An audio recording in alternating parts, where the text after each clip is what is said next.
Hey, welcome to a special edition of Fox Fight Game. I'm Mike Straka, coming to you from Studio C here at Fox News Channel headquarters. We're going to take a look at a first look of a trailer of a movie called MMA Legacy. And joining us now is director James Hergott. James, thanks for coming in. No problem, Mike. MMA Legacy, tell us real quick before we get a look at the trailer, what's it all about? Basically, I brought together a group of MMA fighters and other MMA professionals, and we had them living together, training together, and we just filmed pretty much all the time, them going out partying, them training, all the interactions. And I spent a lot of time casting and deciding who it would be that I would put in this. So they all had really outgoing personalities, and as soon as we got them together, there was just unbelievable chemistry.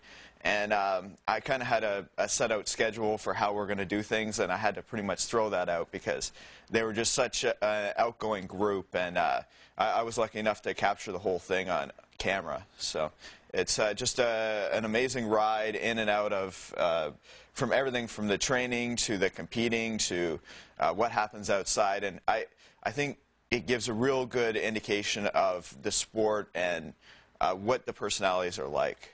All right, so for the first time ever right here on Fox Fight Game, this is an exclusive look at the brand new trailer for MMA Legacy. Take a look.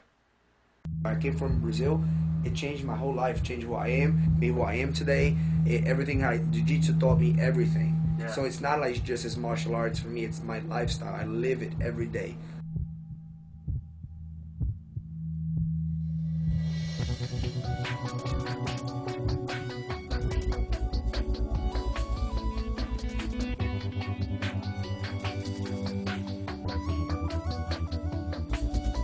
He's one of the people that my students met, Matt Brown, Luke Zakhrich, that said that they do for the wrong reasons. You shouldn't fight for money. You shouldn't fight because you don't want to have a regular job. You shouldn't fight because you want to get laid.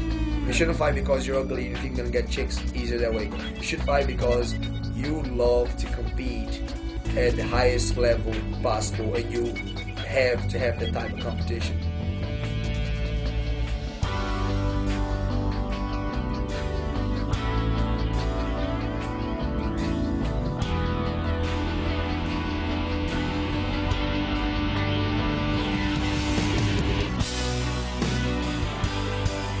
My name is Jorge Gurgel. I was asked to come here to help the university with their MMA and Brazilian Jiu-Jitsu program. My name is Dean Thomas. I'm here helping the guys out, getting ready for the competition. And I see we can get them ready in a week to compete at a high-level tournament. My name is Jose Palacios, buddy. I'm a blank piece of paper. I just got to put something on it, you know. I have little experience in the ground. My name is Elena Maxwell. I need to, compete, stay active, and, work on my ground. And what better way than to train with George and Dean? They're high-class black belts, and I'm really excited to train with them. I need the training. More skill. I just want to learn, so if we do it in the room, I don't care. Okay. I'll show you in the types. I like the chocolate. My chance is as good as the guy next to me. So that's my attitude. Very, very cool, James. You talked about the personalities of these fighters. Yeah. We've seen the evolution of MMA, especially with The Ultimate Fighter. George was on The Ultimate Fighter. We got to know him a little bit. How did you take those personalities and really relate them to the sport and the lifestyle of MMA? Well, getting to, I did a real long process in picking the characters to begin with. So all of the guys... But these guys aren't characters, though. They're real people. Well, they're characters in the sense that, well, if you meet them, you might change your mind. I mean, they're all... Jorge Gurgel is just a really outgoing guy, and I think even in, let's say, The Ultimate Fighter, it's a very specific scenario that they're putting people in. This is a little bit more where they could do what they want, and we're following them. Mm-hmm. So we get to know them better. And just, I mean, I think that there's so many good personalities in the sport anyway, because you kind of have to be a very outgoing person to want to go into a cage and fight. And then selecting guys like this, I think that the type of people that go into MMA tend to be very disciplined. They tend to be very outgoing. They tend to be very loyal people. A lot of them come from either a traditional martial arts background or they come from a wrestling background. And I find a lot of times them to be the most down-to-earth people that you could meet. So, I got a chance to meet a lot of these guys working on some other projects, and I thought, I want to show to the public what these guys are like and show that they can be intelligent, that oftentimes they're the nicest people. You know, when they go out to a bar or club, they're not out there looking for fights because they don't have anything to prove, because they're confident within themselves because they know what they can do.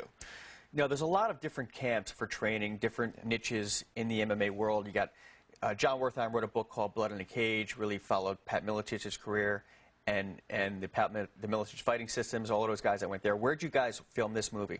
We actually filmed at a place called American Sports University. It was in San Bernardino, California, and they're one of the first universities that's implementing an MMA program. So we brought the guys in there, and we had them competing in, we had 3 of our guys competing in on-the-mat tournament. And, you know, filming at the university was very interesting because they were all living together, but again, it wasn't a confined thing. That we even had, you know, we had girls on the show. We had a real mix of people. So they were allowed to go out and pretty much do whatever they want, and we were following them. So it's a documentary film. Yeah. Yeah, definitely documentary, but, you know, almost a docudrama, not in that I had set anything up, but just that everything just they ran with what was the scenario and what was going on. And, you know, there was a little bit of love things developing. There was a little bit of, I mean, we had the police called at one point. There, you know, just so many crazy things happened over this time that it was just a whirlwind at the time. And actually the cast was getting upset with me because I think it was such a crazy time at the time. But now looking back and seeing how it came together in editing, they're just like, wow, I can't believe, you know, you captured all this. And speaking of capturing all of this and making a documentary film, and we got reality TV shows, you've got different promotions. Showtime is throwing its first Strike Force this weekend. The sport is expanding, but also the business is expanding. Yeah. So when you're out raising money for a documentary on MMA, was it difficult to get that cash? You know, it's always difficult to get money to finance any film project, but I found it actually a little bit easier. I had a movie called All That I Need. I did in 2004, and that project, you know, it was just it was a movie project, didn't have any specific tie-ins. This was a niche audience, so I was able to do things such as Hardcore sponsored the show. They were a clothing company. I had different sponsors come in, and that gave them an opportunity to you know, reach new audience, and in return, you know, you get some financing from that. I'm working on a second show called MMA Worldwide, which is connected with MMA Worldwide magazine and Tapout magazine. And, you know, a lot of the financing from that, they're able to do different partnerships where they have sponsors come in, be featured on the show, be featured in the magazine. So I think, you know, having something that gets a niche audience like that, you're able to connect with dollars with people that want to reach that audience. That's what advertising is all about. That's what the networks try to do, right? So it's basically the same thing. So I found it a little bit easier. You're from California, right? I'm from Canada, but now I live in Orange County. Yeah. Orange County. Is that a hotbed for MMA? Oh, absolutely. I mean, yeah, I've just even in terms of driving around, you know, when Rampage was arrested, I was driving and beside me, the cop car pulls and Rampages in the back. I mean, I run into MMA fighters all the time, just, you know, and you get to know so many people. It's just such a hotbed, and you know, a lot of the training camps are down there, a lot of the major fighting, and Tapout magazine is down there, the MMA Worldwide magazine, of course, the you know, Tapout clothing company is down there, a lot of the clothing companies are down there. So it's just, you've got the surfing and all that kind of extreme sport type thing, so it just draws that type of crowd. So speaking of Tapout, Charles Mask Lewis died last month, and the memorial service is next week in Garden Grove, California. We're going to have that here. We might even going to stream some of that live on foxnews.com/fightgame. Do you know those guys at Tapout? You know, I didn't know Charles that well personally.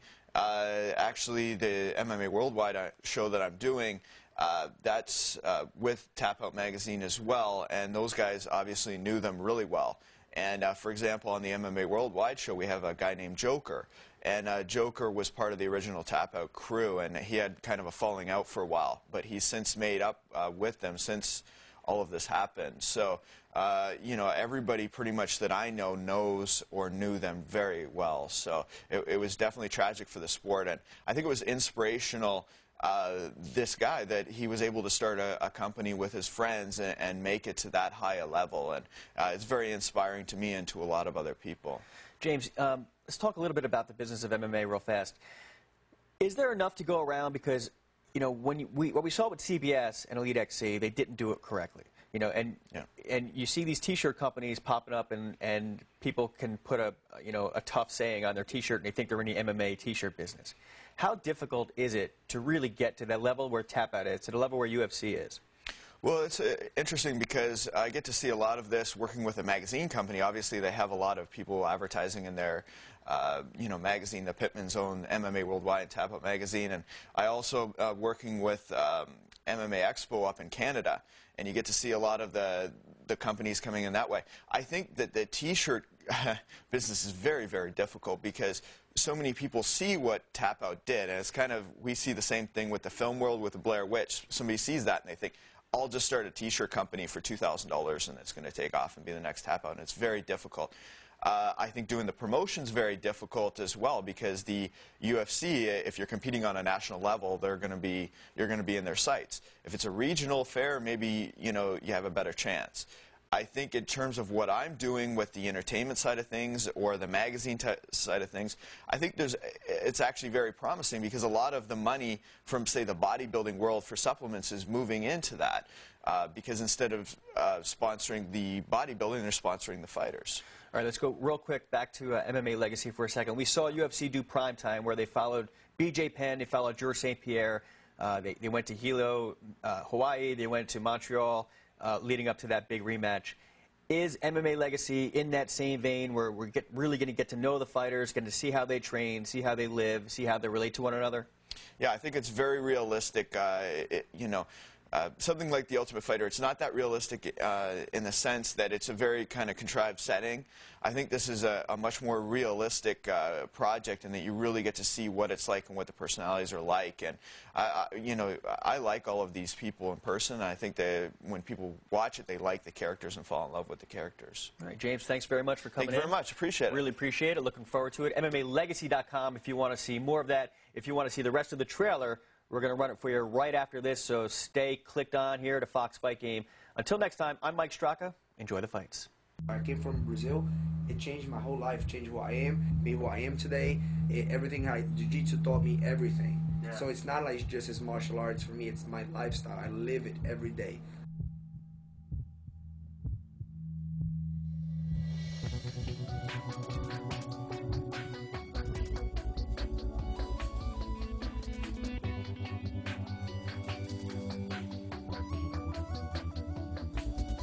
He's one of the people that my students met, Matt Brown, Luke Zekrich, that said that they do for the wrong reasons. You shouldn't fight for money. You shouldn't fight because you don't want to have a regular job. You shouldn't fight because you want to get laid. You shouldn't fight because you're ugly and you think you're going to get chicks easier that way. You should fight because you love to compete at the highest level possible and you have to have that type of competition.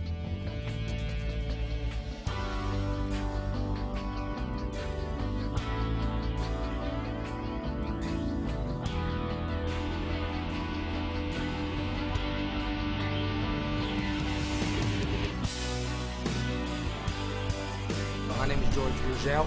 I was asked to come here to help the university with their MMA and Brazilian Jiu-Jitsu program. My name is Dean Thomas. I'm here helping the guys out, getting ready for the competition. And I see we can get them ready in a week to compete at a high-level tournament. My name is Jose Palacios, buddy. I'm a blank piece of paper. I just got to put something on it, you know. I have little experience in the ground. My name is Elena Maxwell. I need to, compete, stay active, and, work on my ground. And what better way than to train with George and Dean? They're high-class black belts, and I'm really excited to train with them. I need the training. More skill. I just want to learn. So, dude, if we do it in the room, I don't care. Okay. I'll show you the types. I lied to each other. My chance is as good as the guy next to me. So that's my attitude. My name is Joaquin Spirit, and I come from an ancestry of the Warriors, and I'm very proud to be in there. For me, it's a journey to find myself. Chris Temple. I'm training over there with George, Spirit Wolf, and Dean.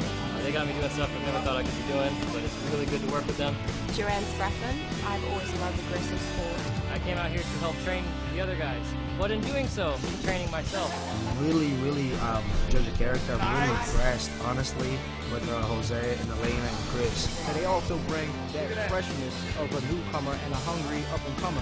They have the good attitudes and they have the good qualities in people that I find to train and accomplish things in martial arts. George brings positive leadership. He kind of takes it upon himself to structure the training, and everybody gets to benefit from it. Hey, Dean Thomas, Jorge Gurgel, y'all world-class Spirit Wolf because he brings a lot of strength and aggression and that winning attitude, that mentality of a fighter. I become a wolf, I don't feel anything, no pain, nothing. Do it for yourself. Do it because you want to do it. Don't ever become a fighter for anybody else. Do it for you. That satisfaction of winning every time. So from now on, for me, it's like do or die. My hand here, I have the Spirit Wolf. You know, this is what I become when I fight. This is who I am inside of my heart. I'm in there to win it. I don't care if I'm new. I'm going to go in there and just try to do what I do. That was my Sudoku book. I don't need a book. Ever since I saw jiu-jitsu, that just changed my world. That's my passion now. That's what I love. To have so many, world titles, championships, and medals, and Totally focused on that. Winning. Walking through a gauntlet with the voices in my conscience telling me to strike the hardest, cause mentally I'm the sharpest. I'm a verbal martial artist, striking thoughts until they harness all the energy of enemies. I'm spitting till they tarnish. I was born with the will to win, an inner pimp like venom skin, taking over diligent. Life is pain, you're feeling it. I grab your throat like swicketeens, make you tap, I'm killing dreams. A psychopath is twice as fast, stop until I'm hearing screams. You're telegraphing your punch to the brink of self-destruction. I'm killing all the substance when you thought that I think everybody now is on the same page and everything is going really well. I have faith he'll do well in the tournament. I felt bad for the guy, I don't like dismembering somebody. Until they callous while I'm mastering my talents. A prodigy, it's prophecy. I'm fighting till it's hard to breathe. When in doubt, I knock him out, and nobody's stopping me. See the fire in my eyes. It's always suicide when you're fighting for your life. So burn.